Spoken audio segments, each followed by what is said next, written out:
NMOPS के राष्ट्रीय आह्वान पर अपनी मुख्य मांग प्रथम नियुक्ति दिनांक से वरिष्ठता, पुरानी पेंशन बहाली एवं ई अटेंडेंस के विरोध में संयुक्त मोर्चा एवं एनएमओपीएस परिवार द्वारा जिलाध्यक्ष हजारीलाल चौहान, प्रदेश प्रवक्ता वारिस अली व संयुक्त मोर्चा के वरिष्ठ पदाधिकारी हिमरत सिंह तोमर के नेतृत्व में जिलाधीश महोदय के प्रतिनिधि तहसीलदार सपना शर्मा को प्रधानमंत्री व मुख्यमंत्री के नाम ज्ञापन सौंपा गया।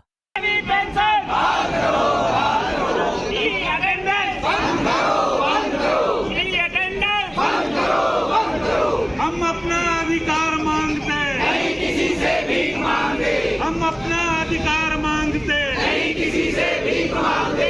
हम सब एक हैं, हम सब एक हैं। भारत माता की जय, भारत माता की जय। वंदे मातरम, वंदे मातरम। अखिल भारतीय पुरानी पेंशन बहाली संगठन के राष्ट्रीय अध्यक्ष विजय कुमार जी बंधु के द्वारा आह्वान किया गया। आज संपूर्ण भारतवर्ष के जिला मुख्यालय पे सभी कर्मचारी जो पुरानी पेंशन बहाली की मांग के लिए संघर्षरत हैं, उनके द्वारा हर जिला मुख्यालय पर आज एक पुरानी पेंशन बहाली के लिए सामूहिक रूप से एक साथ एक मंच पर आकर ज्ञापन प्रेषित किया गया है। पुरानी पेंशन बहाली की मुख्य मांग के साथ ही तात्कालिक परिस्थितियों में मध्य प्रदेश शासन के द्वारा विशेष रूप से लोक संचालनालय के द्वारा ये अटेंडेंस जैसी अव्यवहारिक व्यवस्था मात्र शिक्षकों पर लागू की गई है, जो हम सब लोगों के लिए आहत करने वाली है।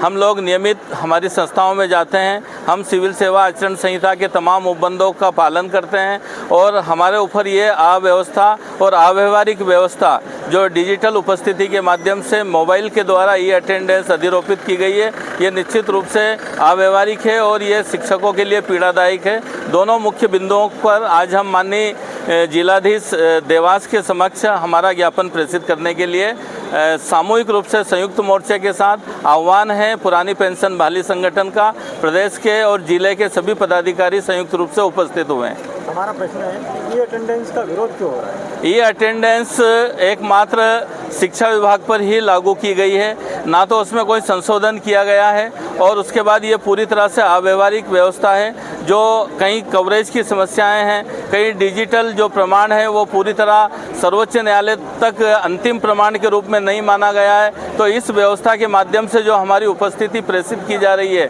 उसमें भ्रम स्थिति पैदा हो रही है और यथार्थ स्थिति हमारी उपस्थिति की अंकित नहीं हो रही है। इसलिए ऐसी स्थिति में शासन के समक्ष कार्य करने के बाद भी हमारे शिक्षकों को परेशानियों का सामना भविष्य में करना पड़ेगा। यह अव्यवहारिक व्यवस्था है और फिर आहत होने वाली बात यह है कि सिर्फ शिक्षकों पर ही इस व्यवस्था को लागू किया गया, हमारे अधिकारियों को भी इससे वंचित किया गया है। तो ये एक प्रताड़ना सा महसूस हो रहा है, हमें आहत करने वाली ये व्यवस्था है, इसलिए हम सब लोग क्षुब्ध हैं और हम इस व्यवस्था का विरोध करते हैं।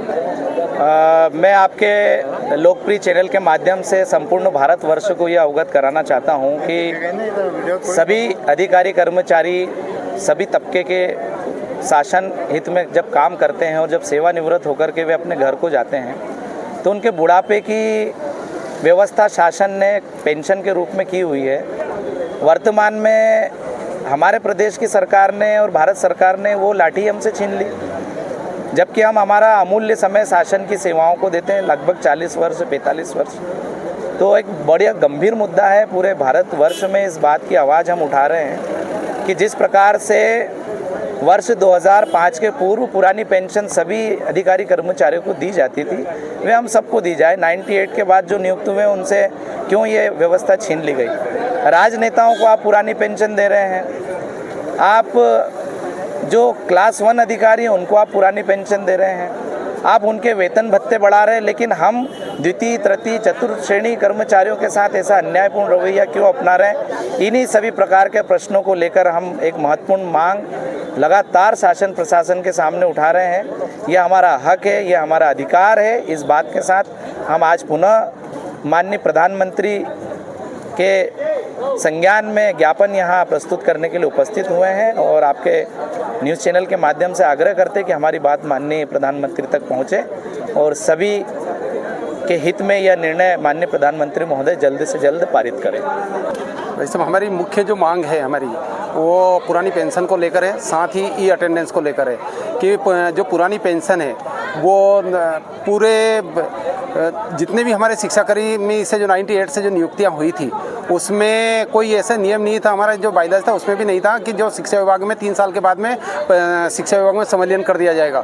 लेकिन हमारा संविलियन होने के बाद भी हमें 3 बार तो हमें चयन प्रक्रिया से गुजरना पड़ा, जिसके बाद में भी नई जब हमारी जो मांगें लगातार चलती रही और जिसके बाद में जो 2018 से हमारा जो संविलियन किया गया तो वो संविलियन किया गया, इसके कारण हमारी सीनियरिटी मारी गई, क्योंकि संविलियन शब्द ऐसा डाल दिया गया उसके अंदर, इसके कारण हमारी वरिष्ठता चली गई। आज हमारी जो मुख्य मांगे वो 2018 से जो 18 को अलग हटाकर हमें 98 से हमारी सीनियरिटी होना चाहिए और उस सीनियरिटी के आधार पर हम पुरानी पेंशन के पात्र बन सकते हैं। अगर सीनियरिटी हमारी जारी नहीं रखते हैं तो हम पुरानी पेंशन से वंचित रह जाएंगे और जिसके कारण पूरे राष्ट्र में इसका विरोध हो रहा है। और यहाँ कम से कम 4.5 लाख शिक्षाकर्मी के या संविदा या अन्य जो नाम से जो कर्मचारी रखे गए शिक्षा विभाग के, वो सब इससे वंचित रह रहे हैं। आज की पोजीशन में तो कोई भी एक भी शिक्षाकर्मी पुरानी पेंशन का हकदार नहीं है। इसके कारण हमें तो मेरे आज जो हमारे जो प्रदेश लेवल के सभी संयुक्त मोर्चा जो आज यहाँ पर ज्ञापन देने के लिए तैयार हुआ, मेरा एक ही आह्वान है कि सभी